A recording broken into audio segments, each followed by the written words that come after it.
A paz do Senhor Jesus Cristo para todos os nossos amados e queridos irmãos. Sejam muito bem-vindos à nossa Escola Bíblica Dominical. Nós estamos no nosso primeiro trimestre de 2024, que traz como tema do nosso trimestre o corpo de Cristo, origem, natureza e vocação da igreja no mundo.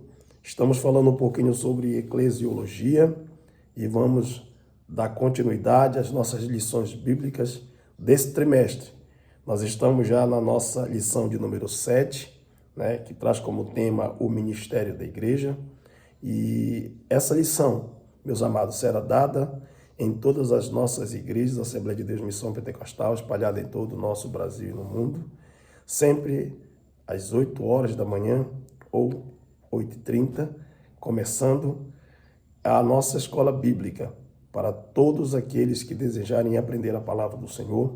São todos nossos convidados e as nossas igrejas estarão com as portas abertas, sempre esperando pela sua visita abençoada. Meus amados e queridos irmãos, eu gostaria, primariamente, dar a nossa saudação inicial, como de costume, sempre aos nossos alunos e professores da Escola Bíblica Dominical. Desejamos que as lições sejam uma bênção e uma edificação espiritual no conhecimento de nosso Senhor Jesus Cristo para todos a nossa membresia.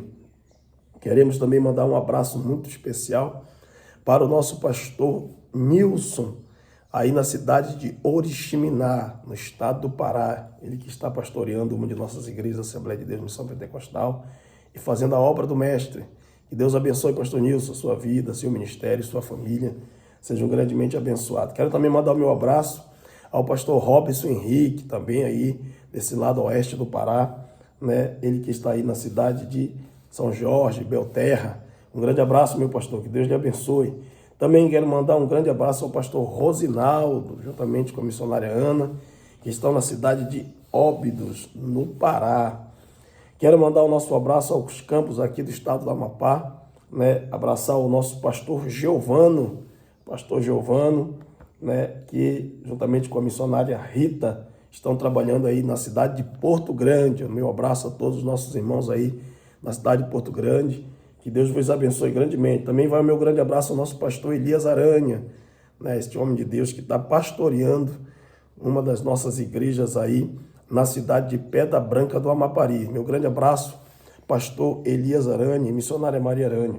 Também quero mandar meu abraço para o pastor Rafael, na Serra do Navio.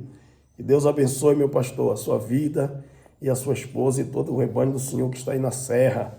Grande abraço para todos vocês. Louvado seja o nome do Senhor. Também para o nosso campo aqui de Macapá, eu gostaria de mandar um grande abraço ao pastor Sidney e a missionária Josilene, eles que estão pastoreando uma de nossas igrejas aí na rua El Shaddai, número 584, na Nova Jerusalém. Você que mora aí na Nova Jerusalém, também conhecida como Ilha Mirim, e mora às proximidades da rua El Shaddai, faça uma visita ao nosso irmão em Cristo, nosso amado pastor Sidney, missionário Josilene, que estão com as portas abertas toda manhã de domingo, levando uma palavra viva do céu. Também quero mandar um abraço ao pastor Adielson, que está pastoreando uma das nossas igrejas da Assembleia de Deus Missão Pentecostal, na rua Antônio Flecha da Costa, 3042. Antônio Flecha da Costa, 3042, no bairro Novo Horizonte. Você que mora aqui no bairro Novo Horizonte, meus amados, faça uma visita ao nosso amado pastor Adielson, ele que está toda manhã de domingo também com as portas da igreja aberta para a nossa grande escola bíblica dominical. Também quero mandar um grande abraço ao pastor Franco Cordeiro, ele que pastoreia uma de nossas igrejas aí na rua Yasmin dos Santos Brito, número 1271, no bairro Parque dos Buritis. Faça uma visita, você que mora aí pelas redondezas do Parque dos Buritis, ao nosso amado pastor Franco Cordeiro. Ele também está com as portas da igreja aberta, esperando por você, pela sua visita. Quero também mandar um grande abraço ao nosso pastor presidente de Obreiros, o presidente da Orma Demp, nosso pastor Marcos Souza, que está ali com a igreja, as portas da igreja abertas na rua Tomé de Almeida, sem número, Retiro, Sonho Meu. E maravilha, você que mora aí pela redondeza do Sonho Meu, né, não deixe de fazer uma grande visita ao nosso pastor Marcos Souza. Que Deus abençoe ele, a sua esposa, seus filhos e todo o rebanho que está ali no retiro Sonho Meu. Homens de Deus que estão levando a palavra da verdade aos corações. Meus queridos, meus amados, que Deus continue abençoando a todos. Também não poderia deixar de mandar o meu grande abraço à minha amada esposa, a missionária Vivian Anderson, que é a minha companheira incansável de oração, juntamente com os meus filhos Lucas, Rebeca e Samuel. Que Deus abençoe a todos nós. Quero mandar um grande abraço ao irmão Ribamar, auxiliar Ribamar, juntamente com a missionária Reni, né, que estão aí na Nova Jerusalém. Que Deus abençoe vocês grandemente, né, e os seus filhos, o Miguel, a Emanuela e a outra irmãzinha que eu acabei esquecendo o nome agora, da filha mais velha da irmã Reni. Mas que Deus abençoe grandemente. Se eu lembrar, eu digo o nome dela aqui. Deus abençoe grandemente a todos os nossos irmãos em Cristo Jesus. Meus amados, meu abraço também fraternal vai para o nosso pastor presidente, pastor Elcio Monteiro. Pastor Elcio Monteiro, também de Comissionário Nazaré. Ele que é o nosso pastor presidente das Assembleias de Deus, Ministério e Missão Pentecostal. Nosso pastor presidente da CONADEMP, na nossa Convenção Nacional das Assembleias de Deus, Missão Pentecostal. Então, nosso carinhoso abraço ao nosso pastor, que Deus continue dando a ele graça, sabedoria e sempre discernimento do céu. Lembrei o nome da irmãzinha, Eduarda. Nosso abraço à irmã Eduarda, que Deus abençoe grandemente a todos, né? Meus queridos, é sempre uma alegria muito grande nós podermos estar aqui na Escola Bíblica Dominical. Nós estamos já na nossa 7ª lição. Esse trimestre tem sido um trimestre que nós estamos falando sobre a igreja, né? Eclesiologia. Estamos falando sobre o corpo de Cristo. E nós chegamos hoje na lição que vai falar sobre o ministério da igreja. O textual é: ele mesmo deu uns para apóstolos, outros para profetas, outros para evangelistas e outros para pastores e doutores. Efésios, capítulo 4, versículo 11. Verdade prática. Os dons ministeriais foram dados com o objetivo de edificar a igreja e promover a maturidade de seus membros. Essa verdade prática é muito importante nós frisarmos ela. Os dons ministeriais, ou seja, os dons de apóstolo, profeta, doutores, mestres, pastores e evangelistas, eles foram dados à igreja com o objetivo de edificar a igreja e promover a maturidade de seus membros. Leitura bíblica em classe, Efésios capítulo 4, versículo 11 ao 16. Nos acompanhe na leitura da Bíblia. Carta de Paulo aos Efésios, capítulo 4, verso 11, diz assim: e ele mesmo deu uns para apóstolos, e outros para profetas, e outros para evangelistas, e outros para pastores e doutores, querendo o aperfeiçoamento dos santos para a obra do ministério, para a edificação do corpo de Cristo, até que todos cheguemos à unidade da fé e ao conhecimento do Filho de Deus, a varão perfeito, à medida da estatura completa de Cristo, para que não sejamos mais meninos inconstantes, levados em roda a todo vento de doutrina, pelo engano de dois homens que com astúcia enganam fraudulosamente. Antes, seguindo a verdade em amor, cresçamos em tudo naquele que é a cabeça, Cristo, do qual todo o corpo bem ajustado e ligado pelo auxílio de todas as juntas, segundo a justa operação de cada parte, faz o aumento do corpo para a sua edificação em amor. Louvado e bendito seja o nome santo do nosso Deus. Falaremos hoje sobre esses dons, essas dádivas que Deus entregou à sua igreja, que Deus deu à igreja. E falaremos desse ministério quintuplo, né? Apóstolo, profetas, evangelistas, pastores e mestres. Dentro da lição também incluiremos outros serviços como presbitério, diaconato. Louvado seja Deus. E vamos falar hoje sobre os requisitos desses ministérios, bem como também o ofício sacerdotal. Nesta lição, veremos o ministério em suas diferentes funções e ofícios, bem como as qualificações que biblicamente são exigidas para o seu exercício. Esses ministros chamados por Deus têm a função de servir. Esse ponto aqui é importante a gente frisar. Todos têm a função de servir. Glória a Deus, à Igreja de Cristo. E trabalhar para o aperfeiçoamento dos santos. Servir e trabalhar. Nos governos mundanos, os homens lideram, governam, conduzem, se sobressaindo aos demais, aos seus liderados. Porém, com o reino de Cristo, com o reino de Deus, a coisa é invertida. O maior deve ser o menor.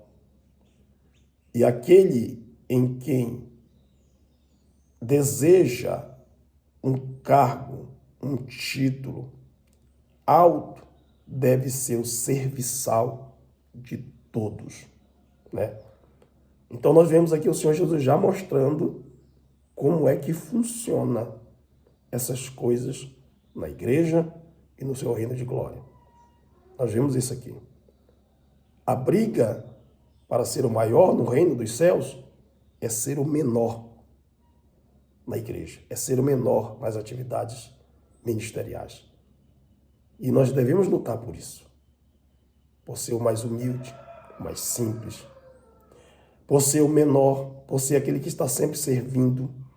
Jesus, que era o maior, ele disse: eu não vim para ser servido, eu vim para servir.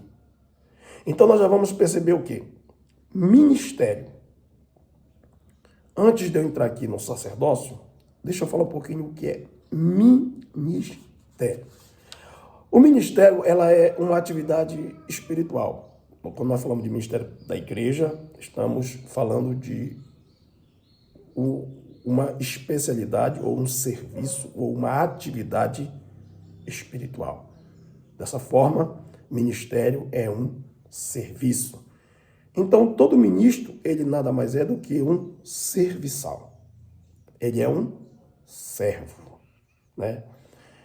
Nós vimos e percebemos isso em toda a Bíblia Sagrada. O Senhor nos mostrando e revelando os ministros. Então, o ministério sacerdotal de todo crente é o primeiro ponto que nós vamos tratar. Dentro desse ponto, desse tópico, nós temos o subtópico, o sacerdócio do Antigo Testamento, uma doutrina bíblica confirmada no Novo Testamento e uma doutrina bíblica resgatada na Reforma Protestante. No segundo tópico, nós vamos falar da estrutura ministerial do Novo Testamento, que são o ministério quintuplo. E, por fim, terminaremos concluindo sobre as qualificações para exercer esse ministério. Primeiro, vamos começar falando um pouquinho sobre o ministério sacerdotal, o ofício sacerdotal, o ministério sacerdotal. A prática do sacerdócio, ela é bem antiga. Ela não se remonta à lei, ela é antes da lei. Ser um sacerdote, né, antes da lei, revelava-se no pai de família, dentro da família. O pai de família era aquele homem de Deus que buscava a Deus em prol dos seus filhos e da sua esposa. Então era uma prática anterior à lei. A lei apenas confirmou isso. A gente percebe, no entanto, que na prática do Antigo Testamento, por exemplo, no livro de Jó, no capítulo de número 1 e no versículo de número 5, você que está me acompanhando na Escola Bíblica Dominical, abra sua Bíblia neste livro e nós vamos ver, porque o livro de Jó, ele é o primeiro livro escrito, é o livro mais antigo, né? O livro de Jó é antes de Moisés e é antes até mesmo de Abraão, ele está ali na relação ali dos patriarcas. Então a gente percebe esse homem relatando o seguinte: sucedia, pois, que tendo decorrido o turno de dias de seus banquetes, enviava a Jó e os santificava, e se levantava de madrugada e oferecia holocaustos segundo o número de todos eles, Porque dizia Jó, porventura pecaram meus filhos e blasfemaram de Deus no seu coração.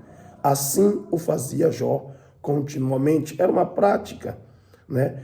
Oferecer sacrifícios pelo perdão do pecado.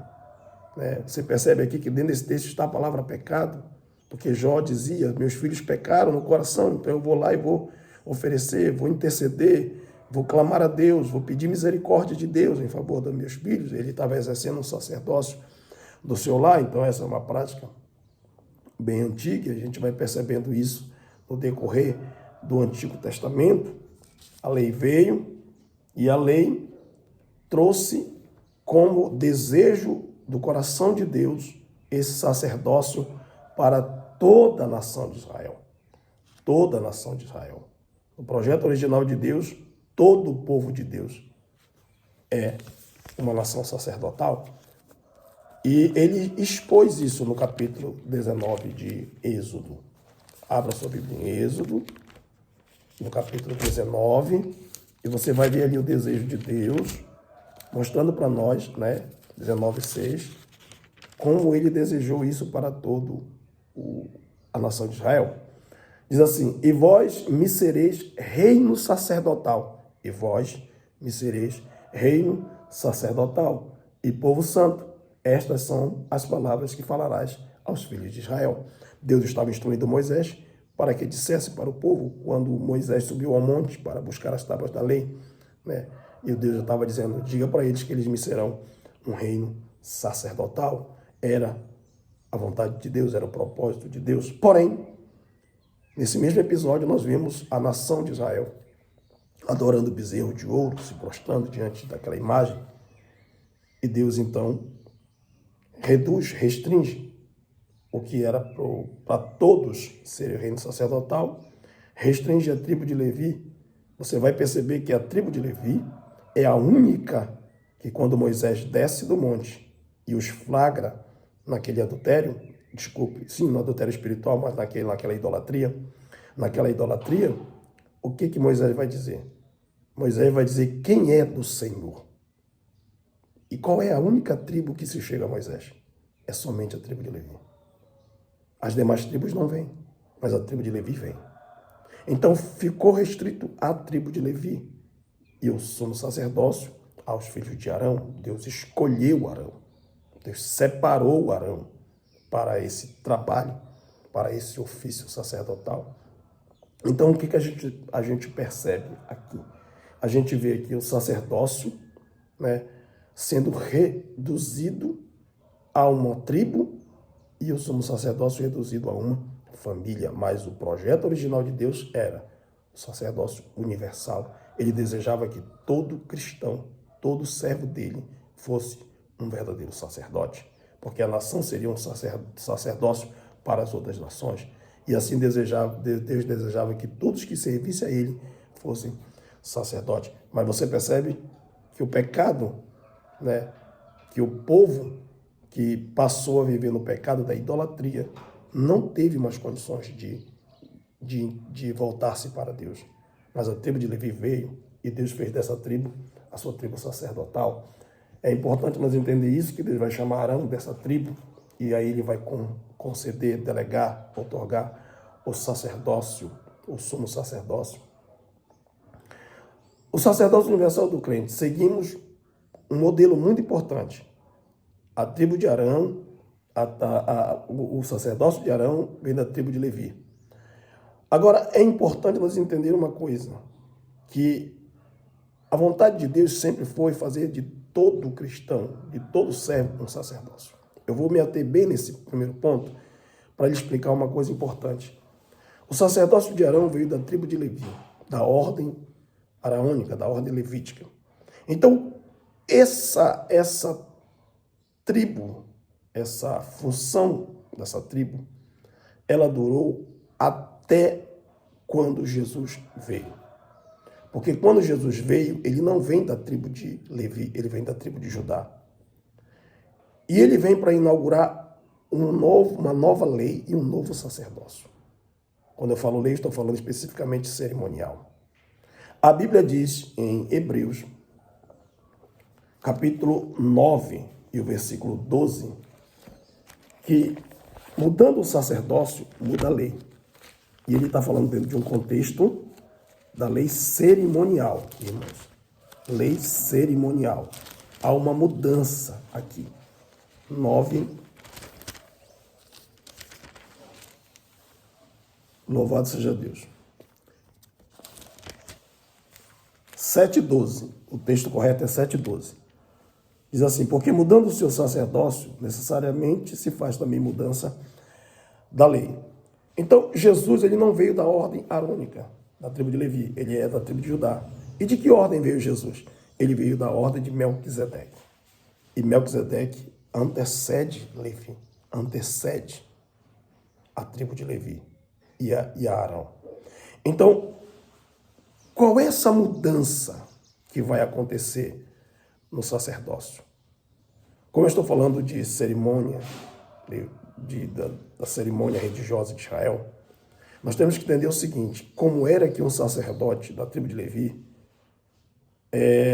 pedia perdão pelo pecado do povo? Ele pegava um animal e fazia desse animal o seu substituto e levava para apresentar ao Senhor em sacrifício. E Deus, assim, recebendo aquela oferta, né, aquela oferenda, Deus então perdoava o pecado do povo.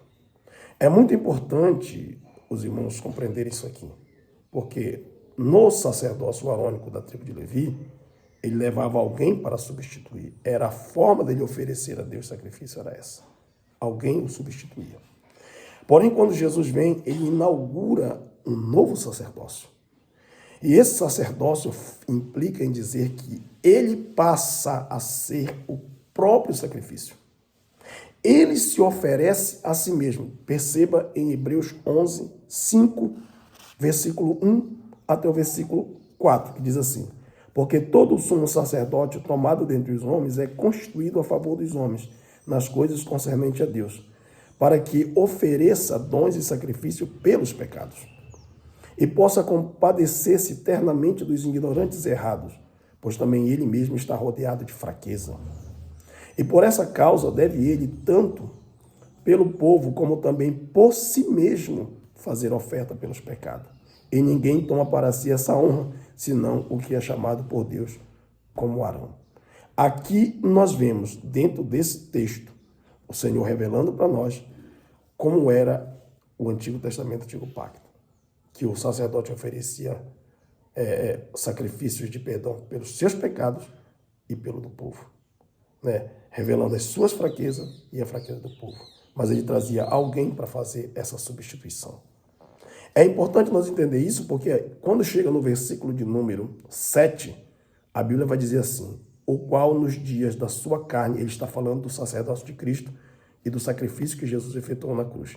E ele vai dizer o seguinte: o qual nos dias da sua carne, oferecendo com grande clamor e lágrima, orações, súplicas ao que podia livrar da morte, foi ouvido quanto ao que temia. Então nós vemos aqui dentro desse texto o Senhor oferecendo-se a si mesmo para Deus, como oferta e sacrifício e cheiro suave. Nós vemos isso aqui. Nós vemos ele colocando isso aqui.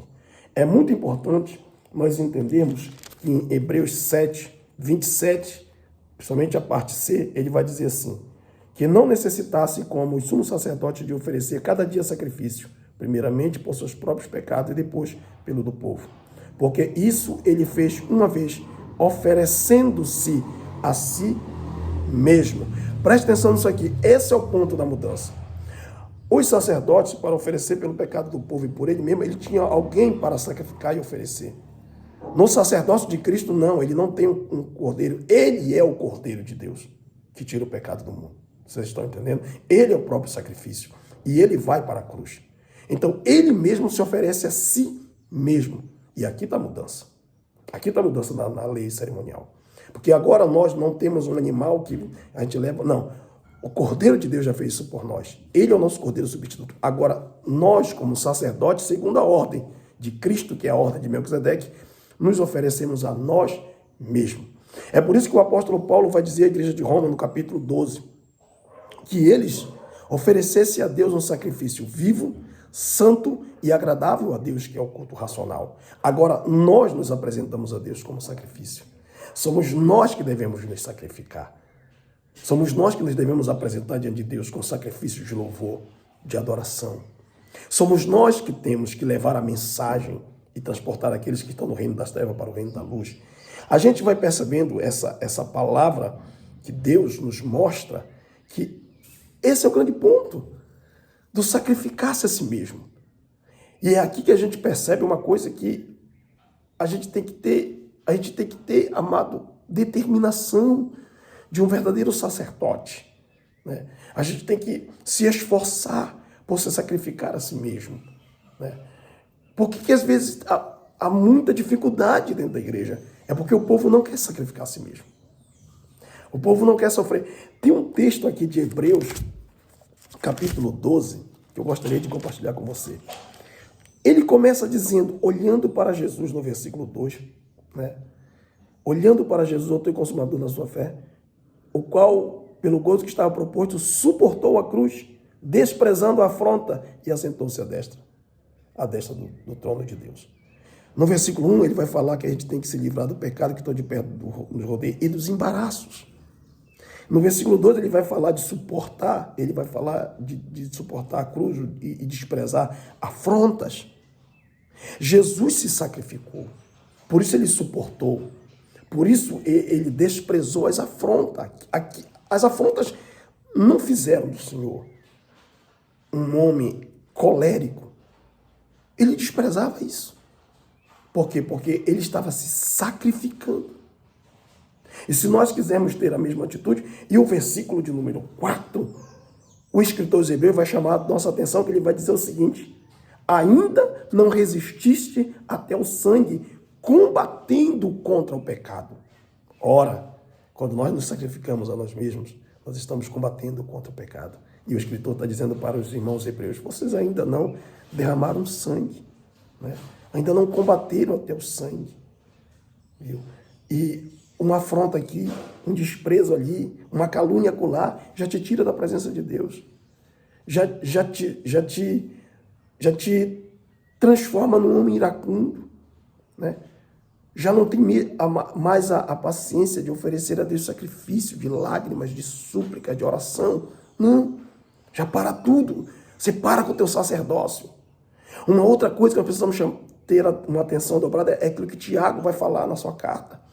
Quando ele vai dizer que cada crente é um sacerdote, quando ele diz assim, confessai as culpas uns para os outros e orai uns pelos outros para que sares. Muitos de nós não queremos mais confessar. Então nós estamos acumulando pecado, amontoando pecado e escondendo pecado. E o que a Bíblia diz? Que aquele que encobre suas transgressões nunca prosperará, mas os que confessam e deixam alcançar a misericórdia. Como sacerdócio real, como sacerdote universal de cada cristão, nós precisamos confessar um ao outro. Nós precisamos exercer esse sacerdócio. E quem recebe uma demanda precisa orar. Precisa orar um pelo outro. E quando a coisa foge do controle, nós temos que ir até os nossos líderes para que a disciplina venha. Nós vamos falar do tema de disciplina lá na frente. Mas por hora eu quero deixar esse sacerdócio que precisa ser exercido, que está sendo muito negligenciado pela igreja. A igreja está negligenciando. Houve mudança, irmãos. A mudança foi aqui. Nós pertencemos agora à ordem de Melquisedeque, a ordem de Cristo. E essa é a mudança. Não é mais trazer algo para nós, é nós se lançar. Por que não sofrer o dano? Por que não padecer? Por que não? Porque em tudo a gente quer ter razão. Essa é a raiz das contendas dentro da igreja, das dificuldades que há na obra de Deus. Porque os crentes não querem mais exercer o seu sacerdócio, né? Eu sei que a lição está falando aqui de liderança e liderado, né? Onde na Idade Média a igreja que vivia a Idade Média confundiu as coisas, mas eu quero me ater nisso aqui. Meus amados, exerça o seu sacerdócio. Se sacrifique pela obra de Deus. Se sacrifique pelo teu irmão. Se preciso for, sofra o dano. E exerça o seu sacerdócio. Despreze as afrontas. Suporte, né? Como diz a Bíblia aqui. Considerai, pois, aquele que suportou tais suporte as contradições, irmãos. Suporte. Dos pecadores contra si mesmo. A gente precisa olhar para esse olhar. Eu estou me estendendo aqui nesse primeiro ponto. Para quê? Para que nós venhamos entender o ofício sacerdotal. Meus amados, quando nós observamos esse texto, o que a gente percebe? A gente percebe que nós precisamos oferecer o nosso sacrifício vivo. Vivo. Aleluia. Como sacerdote da casa de Deus, ofereça a você mesmo. Se aquebrante. Vá para a presença de Deus. Seja um verdadeiro sacerdote. Um sacerdote da sua casa, porque o novo sacerdote não está anulando o sacerdócio do lar e nem o sacerdócio da tribo. O que ele está é substituindo a forma, né, de que era feito no Antigo Testamento, o sacrifício. Agora o sacrifício não é mais um animal, é nós mesmos, porque Cristo nos deu o exemplo. Ele é o nosso modelo e ele se sacrificou por nossas vidas e nós devemos nos sacrificar pelos irmãos. Vocês estão entendendo? Isso vai acabar com toda a questão da igreja, quando a gente aprender a se sacrificar. E ninguém se sacrifica sem amor. A base de todo sacrifício é o amor. Sem o amor não tem sacrifício. Então é por essa razão que eu apelo para que cada crente exerça o seu sacerdócio, porque ele é um sacerdócio universal. Todos nós. Foi essa a vontade de Deus. Eu farei de vocês uma nação sacerdotal. É por isso que ele vai falar no livro de 1 Pedro, no capítulo 2, versículo 5 e versículo 9, ele vai falar que nós somos sacerdócio real. É por isso que ele vai falar no livro de Apocalipse, tanto no capítulo 5, verso 10, como no capítulo 1, verso 6, que nós também somos sacerdócio real. Porque esse era o propósito de Deus, fazer de cada crente um sacerdócio. E ele fez isso através do modelo de Cristo. Porque Cristo veio como Cordeiro de Deus e se sacrificou por nós. Glória a Deus. Louvado seja o Senhor Jesus para sempre. Segundo ponto, segundo tópico, a estrutura ministerial do Novo Testamento. Minha mãozinha, apóstolo, profeta, evangelista, pastor e mestre. Inclusive, alguns dizem aqui que o pastor que está nesse dedo, que tem essa semelhança aqui, diz que ele está casado com a igreja, né? Que ele cuida, no sentido de cuidar, de alimentar, de prover a igreja. Esse ministério quintuplo, Deus entregou para a igreja. Agora, com que objetivo Deus entregou para a igreja? O texto de Efésios é muito claro. Ele queria o aperfeiçoamento dos santos. Em outras palavras, levar cada servo de Deus, cada santo do Senhor, à perfeição. Como ele mesmo falou para Abraão, quando o tirou de Ur dos Caldeus, ele disse: Abraão, anda na minha presença e ser perfeito. Como Jesus no Sermão do Monte, quando ele disse que nós devemos ser perfeito, como perfeito é o nosso Pai que está no céu. Então, quais os objetivos de Deus colocar esses ministérios na igreja? O aperfeiçoamento dos santos. Levar os cristãos a amadurecerem, a aperfeiçoarem e a crescerem diante de Deus, na graça, no conhecimento, na estatura. Que mais? Para a obra do ministério.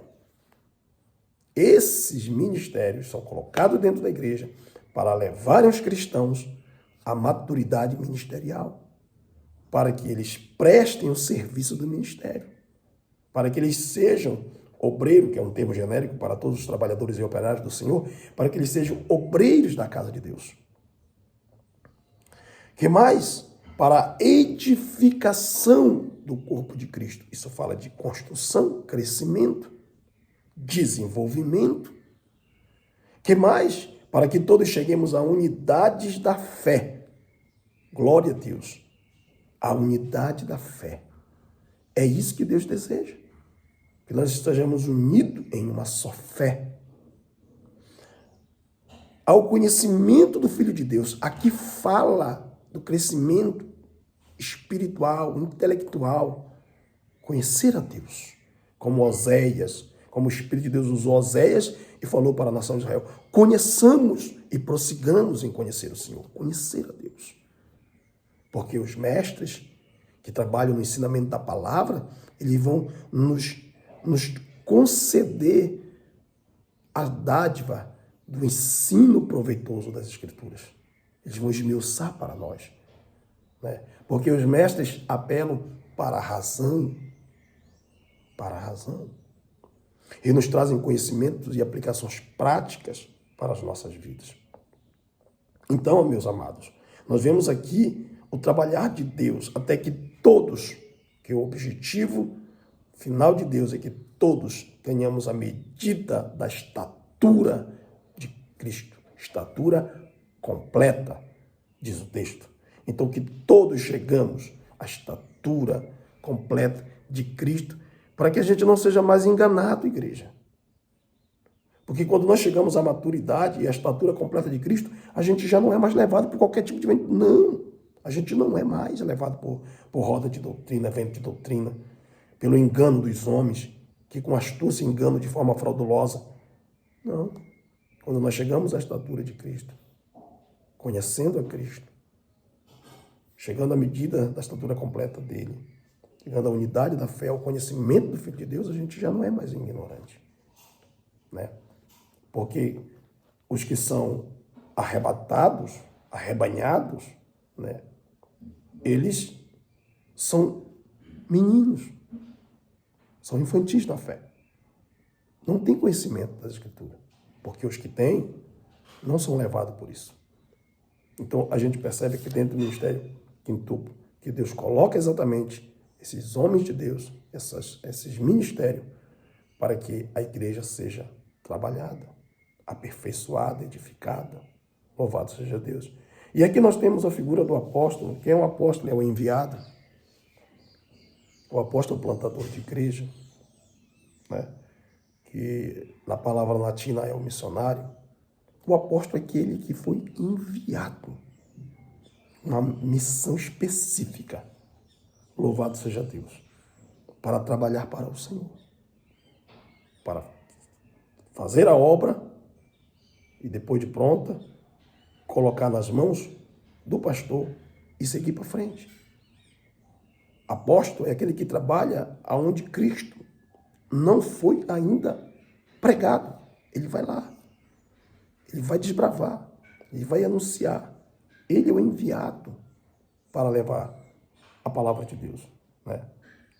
O apóstolo, ele deve ser visto mais como uma função do que propriamente um ofício. Então nós vemos aqui que não é o título em si, o ofício, mas é a função, é o serviço, é o trabalho, né? É aquele que está sendo enviado para fazer a obra de Deus, para levar a palavra de Deus. Então nós temos aqui a questão do apóstolo, nós temos aqui a questão dos profetas e nós temos aqui os evangelistas. Quando nós falamos de profetas, nós temos que entender uma coisa muito simples. No Antigo Testamento, nós víamos aqueles que exerciam o ofício de profeta. Eles eram profetas, profetizavam, sempre levando uma palavra de exortação, de edificação e de consolação ao povo. O profeta, nos moldes do Novo Testamento, ele é tanto um ofício, como ele também é um dom. Temos profetas como ofício? Temos homens de Deus que Deus levantou como ministério profético, como um profeta de Deus, para pregoar. Pode revelar futuro? Pode. Mas isso não é a função primária de um profeta. A função primária de um profeta é falar aquilo que Deus deseja para a sua igreja. Expor o sentimento de Deus. Falar o que Deus pensa. Esse é o profeta. Ele é a boca de Deus. É o porta-voz de Deus. Nós temos o dom de profecia, sim, todo crente precisa buscar o dom de profecia para ser usado por Deus também, para exortar, para edificar e para consolar. Então, o profeta, juntamente com os apóstolos, eles foram muito fundamentais no começo da igreja primitiva. E o são até o dia de hoje. Porque o profeta, ele traz a mensagem de despertamento para o povo. Ele traz a mensagem de edificação para o povo. Onde o povo passa a receber uma revelação de Deus, né? E é importante eu falar isso, uma revelação pautada nas Escrituras. Não é o achismo do profeta, mas é aquilo que está nas Escrituras, como base às Escrituras sagradas. Então nós vemos aqui que esses profetas que andam de em casa, tem alguma coisa errada, porque profeta é para a igreja. As profecias precisam ser faladas na igreja para que todos ouçam e todos julguem. Nós vemos aí uma ala de profeta que só profetiza na casa. São os geradores de confusão. E eles abarcam as pessoas incautas por desconhecimento bíblico, por não se deixar ser aperfeiçoada pelos ministros, e aos ministérios que Deus colocou, acabam sendo levadas por esses engodos. A gente tem que ter muito cuidado com isso. O evangelista é alguém cujo ministério está centrado na salvação de alma. O evangelista é o anunciador de boas novas. E esse ministério é importante. Por quê? Porque tanto o apóstolo, tanto o profeta, como o mestre e o pastor, eles precisam ser e exercer a função, o trabalho e a obra de um evangelista. Por quê? Porque essa é um ofício que olha para a salvação das almas. E a mensagem do evangelista, ela é diferente da mensagem do mestre, porque o evangelista apela para emoção. Já o mestre, ele vai apelar para a razão. Então, nós vimos aqui que o evangelista, ele está centralizado para levar as boas novas de salvação de uma maneira dinâmica. É um ministério dinâmico. Nós vemos aqui o evangelista Filipe em Samaria, né? A ação que ele tomou dentro de Samaria, e a gente vai percebendo como esse ministério ele é tão necessário no dia de hoje. É o ganhador das almas. Por isso que eu falei que tanto os demais ministérios precisam ser e exercer a obra de um evangelista. Tá? O pastor é convidado para exercer a obra de um evangelista. Porque nós temos que ter o ide de Jesus no nosso coração. Então o evangelista é esse homem que Deus levanta. Percebam, irmãos, que muitos são chamados, mas poucos são os escolhidos. O ministério aqui são aqueles que recebem essa honra dada por Deus, vocacionada por Deus, para exercerem esses ministérios. Eles precisam ser vocacionados. Não basta somente preparo intelectual. Eles precisam ser chamados por Deus para exercerem esse ministério.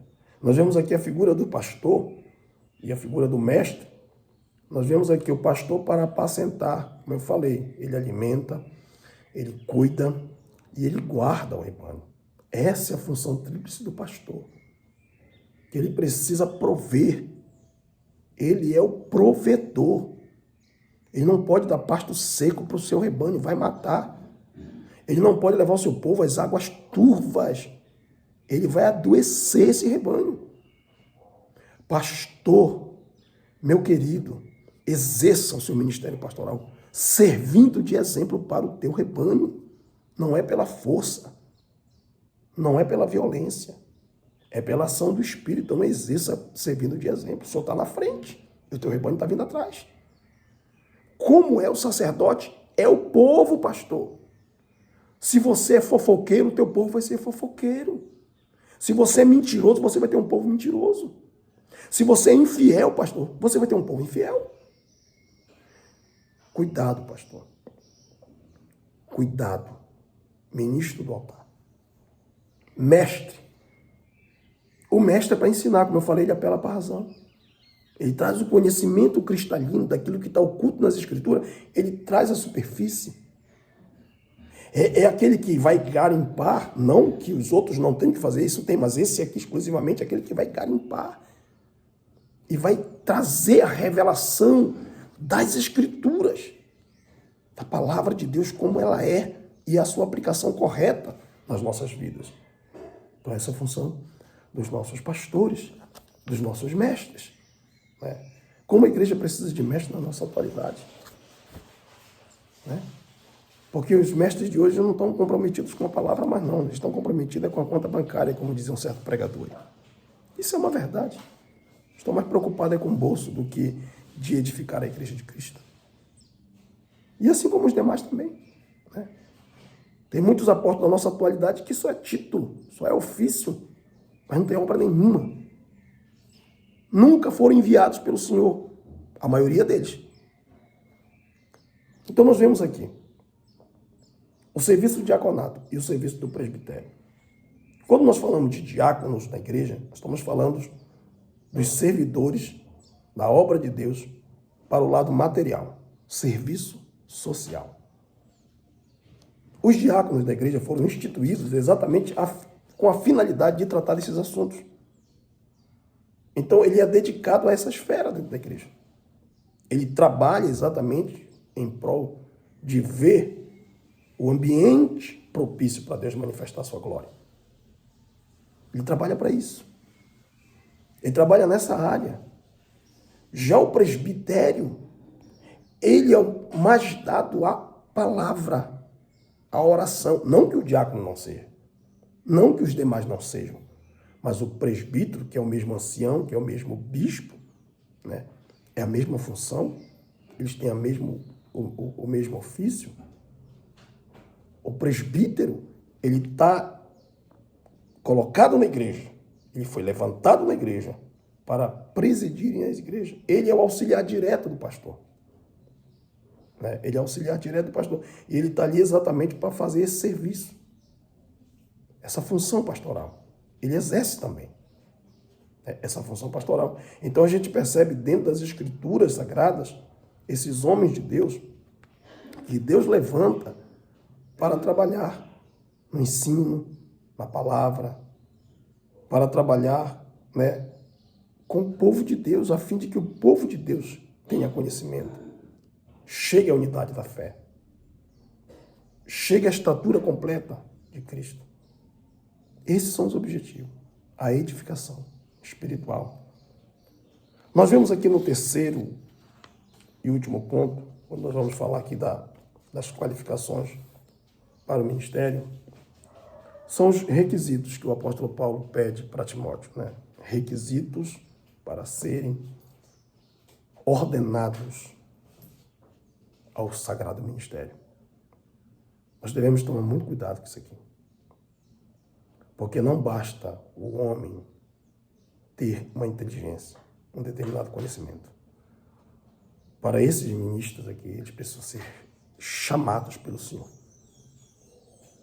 E a igreja precisa prestar muita atenção nisso. Porque os chamados pelo Senhor, eles são diferentes. Por que tem muitos pastores que não são pastores? Porque a falha foi nos requisitos. Não cumpre os requisitos. Não cumpre os mínimos requisitos. O despreparo é total. Não há por parte de alguns que foram ordenados ao ministério, mas que não foram chamados pelo Senhor, não há por parte deles esse preparo.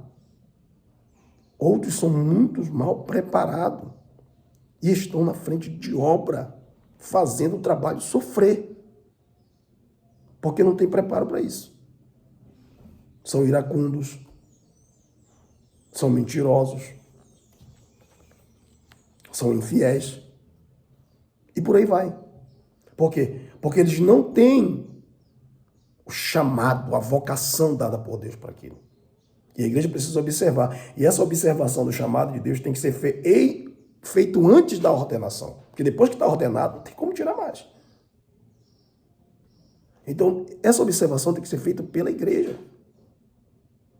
Se preenche os requisitos. As qualificações de natureza moral, as qualificações de natureza social, Tudo que está contido ali no livro de 1 Timóteo. E não só em Timóteo, em Tito também e nos demais livros. Né? Se realmente ele é exemplo, como fala Pedro. Se não é avarento. Por quê? Porque hoje em dia, muitos que estão aí como ministros, seja evangelista, seja profeta, seja pastor, seja mestre, seja o que for, já não querem mais fazer a obra de Deus por amor, como está falando bem aqui, ó, para a sua edificação em amor. Não, não é mais amor. Alguns estão visando realmente o lucro, a ganância está imperando, e esse é um dos requisitos que não se pode. Porque o que pretende ser presbítero, pastor, bispo, ministro, ele não pode ser avarento. Quantos meninos, obreiros infantis nós temos por aí? São infantis. Fazem coisas de menino. Por quê? Porque foram ordenados neófitos. Não foram experimentados. Não foram provados. Ei, precisa ser provado. Precisa receber aval dos que estão de fora. Precisa receber aval dos que estão dentro. Não é só os que estão dentro. Os de fora também tem que dar bom testemunho. Mas às vezes a gente percebe que isso já não está sendo mais levado em conta. Então é por isso que nós estamos vivendo dias de grandes confusões no ministério. Porque está subindo homens desqualificados. E sendo eles desqualificados, eles querem usurpar algo que Deus não lhes confiou. É muito importante nós entendermos esta palavra. E as qualificações que estão lá, eu não vou falar todas, são 15, acredito, são umas 15 qualificações que estão lá. Quantos ministros que não conseguem tratar com gentileza e humanidade a sua própria família, ele não governa nem a sua própria família. O trato com os filhos, o trato com a esposa. Mas alguém ordenou ele a ministro. Num despreparo total. Como pode, igreja do Senhor? Como pode um ministro ser iracundo? Que não sabe suportar a fraqueza dos fracos. Que fala sem pensar. O que vem na boca dele, o que vem na cabeça dele, ele fala. Depois ele vai pensar no que falou.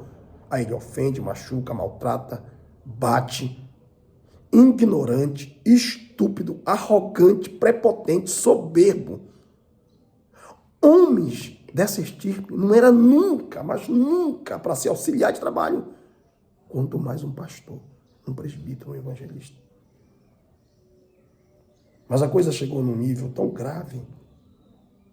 E tudo isto porque não mais se observa os requisitos que estão na palavra de Deus. Quando a gente para de observar o que está na Bíblia Sagrada, a gente começa a fazer coisas que o Espírito de Deus não se agrada. Quantos homens que não conseguem mais governar nem a sua própria casa, como ele vai ter cuidado da casa de Deus? E nós estamos vivendo esse período, esse tempo, em que a amizade está falando mais alto do que a vocação. Né?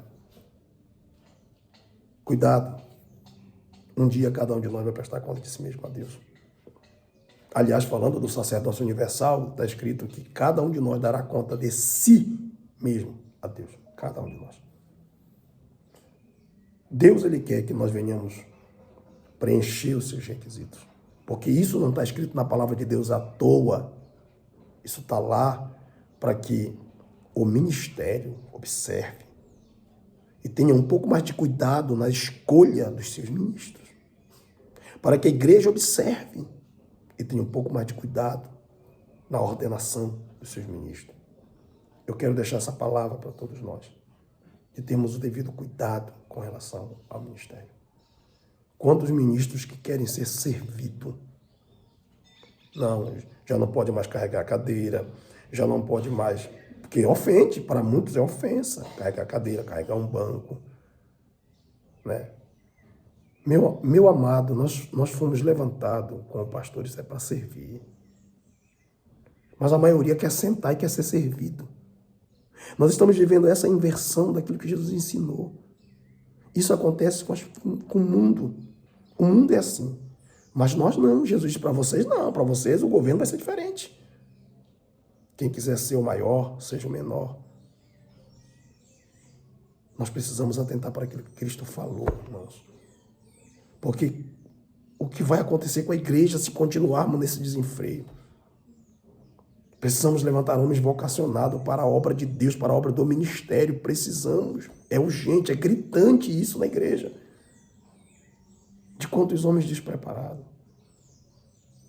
As maiores turbulências que acontecem dentro das igrejas locais, infelizmente, são provocadas pelos próprios líderes, pelos próprios pastores, pelos próprios evangelistas, pelos próprios presbíteros que não sabem como se comportar porque não tiveram os seus requisitos. Não tiveram os requisitos bíblicos trabalhados. E eu quero concluir essa lição dizendo para todos nós que Jesus, ele deu esses servos para servir. Ele deu para a igreja. Não é o contrário. Ele nos deu para que nós venhamos nos sacrificar. Principalmente o pastor, que está ali na função de cuidar, apacentar e prover e guardar. Porque o cuidar é o mesmo apacentar, né? Apacentar e cuidar é a mesma coisa. Então ele está ali para ensinar o rebanho. Ele está ali para se doar pelo rebanho. Paulo disse que ele se doava e se gastaria, se doaria ainda mais ainda. Ele sabia que agora o sacerdócio dele era o sacerdócio de se sacrificar. Mas tem muito de nós que não sabe disso. Então, ao invés de se sacrificar, ele sacrifica a ovelha. É isso que está acontecendo. Mas que o Espírito de Deus possa despertar a nossas igrejas o ministério que Deus tem nos dado. Que o Espírito de Deus venha despertar você, meu irmão, minha irmã, para que nós possamos viver verdadeiramente o ministério que Deus nos chamou, porque essa é uma honra que é dada a poucos, a honra de servir, não de ser servido. Que Deus abençoe meus irmãos e mais uma vez eu me despeço com a paz do Senhor para todos, professores e alunos da Escola Bíblica Dominical. Atentem para as lições que estão sendo dadas. Cada professor elabore a sua lição, estude, pesquise e traga uma palavra de Deus para o seu rebanho, para o seu pequeno rebanho.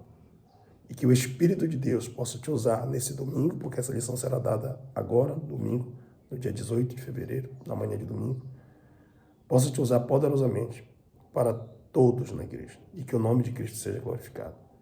Que Deus abençoe a todos, fiquem todos na paz do Senhor, até a nossa próxima lição, se Deus assim nos permitir.